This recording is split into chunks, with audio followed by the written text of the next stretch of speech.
selamat pagi. Saat ini saya berada di Bandara Sultan Hasanuddin, Kota Makassar, di mana kita lihat personil Satbrimob Polda Sulawesi Selatan sedang menunggu kedatangan BKO dari Brimob Gorontalo, Lombok, Ternate, dan Ambon, yang nantinya akan melaksanakan pengamanan Pilkada serentak tahun 2020 di Provinsi Sulawesi Selatan.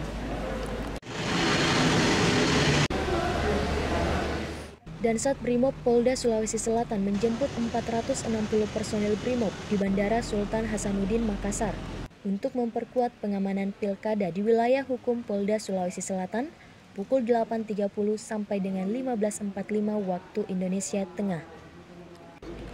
Penjemputan 460 personil Brimob untuk memperkuat pengamanan Pilkada di wilayah hukum Polda Sulawesi Selatan. Baik, hari ini kami menerima 5 SSK pasukan, yaitu 2 SSK dari NTB, 1 SSK dari Maluku, 1 SSK dari Maluku Utara, dan 1 SSK juga dari Gorontalo.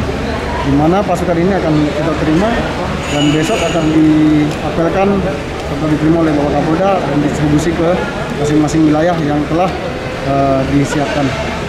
Di mana-mana saja plottingannya? Untuk plottingannya ini berada di daerah Makassar, kemudian di daerah Baru, dan satu lagi di daerah Luwu Raya. Kira-kira berapa lama BKO-nya? BKO ini insya Allah berjalan mulai besok sampai tanggal 20. Namun akan kita lihat lagi perkembangan situasi selanjutnya.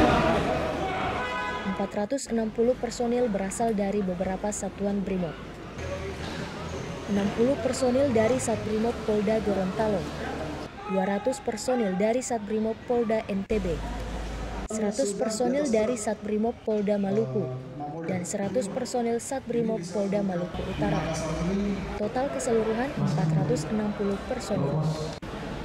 Kedatangan personil disambut oleh Kasubag Minops AKP Mursalim MSE di pintu kedatangan untuk mengikuti apel penerimaan yang dipimpin oleh Karo-Ops Polda Sulawesi Selatan, Kombes Pol Dr. Andes Adeni Muhan Daeng Pabali MMMBA. Rekan-rekan akan melaksanakan tugas membackup dalam rangka pilkada ya, di daerah selatan ini. Tentunya ada 12 kabupaten dan kota yang akan kita laksanakan. Nanti akan dibagi secara teknis nanti oleh Dansat Brimob. Nanti 3 kompi di Makassar, 1 kompi di Baru, 1 kompi dari rekan-rekan di Baibunta sana. Nanti setiap daerah berbeda karakternya, berbeda permasalahannya, berbeda situasinya. Jadi rekan-rekan betul-betul ikuti aturan main dan hindari pelanggaran, serta jaga netralitas. Selanjutnya juga jaga hubungan soliditas antara TNI dan Polri.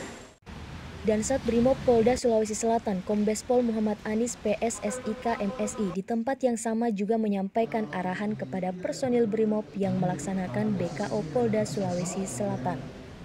Saya selaku pimpinan Satuan Brimob Polda Sulawesi Selatan mengucapkan selamat datang kepada rekan-rekan sekalian mewakili Bapak Kapolda Sulsel. Insya Allah nanti rekan-rekan setelah ini akan diterima. Kita tampung dulu untuk sementara di asrama haji hari ini. Setelah kita penampungan di asrama haji, nantinya rekan-rekan akan kita geser, ya, kita akan geser besok setelah acara pelepasan dan diterima oleh Bapak Kapolda Sulawesi Selatan. Setelah itu nanti kalau nanti cuaca hujan, kita akan kondisikan nanti di aula perwakilan di aula Mapolda. Ya. Kegiatan ini juga dihadiri AKBP Sabil Bakops Polda Sulawesi Selatan, para pejabat utama Satbrimob Polda Sulawesi Selatan. Setelah kegiatan penjemputan yang dilakukan, personil yang terlibat Satgas Brimob Nusantara BKO Polda Sulawesi Selatan melanjutkan perjalanan menuju asrama Haji Sudiang untuk beristirahat. Elva Sulistiawati, juru kamera Haidir melaporkan.